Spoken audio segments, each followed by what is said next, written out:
ไปดีพี่น้องวันนี้มาตบประคอพี่น้องประคอกี่ซอยปลานิ่นให้ตั้งหัวหนาเป็นกินเนาะพวกนี้ปลานิ่นซอยปลานิ่นนิ่นตัวหนึ่งนี่ประคอพี่น้องเอ้ยทรงต่อผู้ดีทำผู้ดีเลยพี่น้องข้าวปลายโต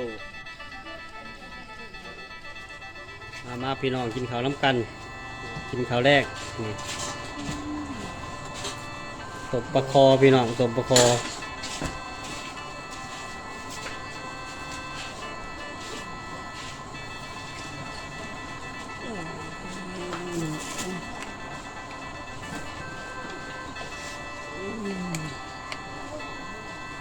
กินข้าวแรกเด้อพี่น้องเด้อตบประ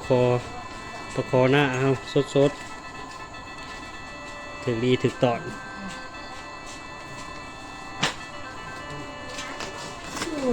คอถึงตอน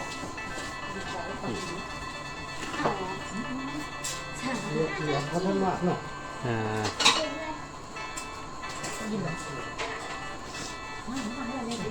เขาไว้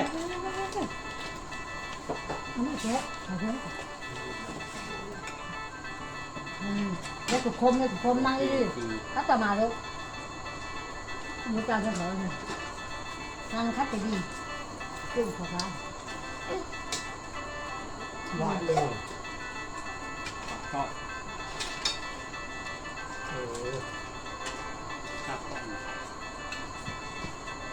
หน้าก้อนนะครับต่อก็ให้อยู่ไม่ถึงวันตัดก็หรือเปล่าที่นอนแล้วก็แค่ที่ตรงนี้ช่างเขาจะที่นอนนี่แบบที่นอนที่นอนนี่กินได้หลังบ้านตามที่นอนนั่งร้อนเนาะซื้อขนาดบัตร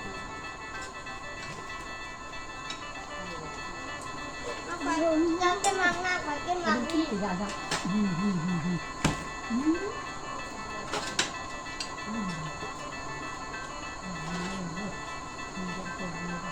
สี่พักกะโลต้องขอ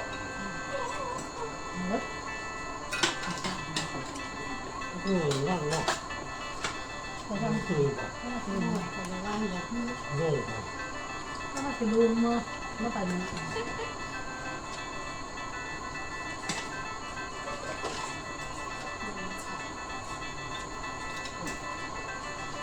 มาทำไมเป็นผู้นี่ก็ว่า ตู้ห้องไม่หรอก ย้อมไปเลยตูทุกครั้ง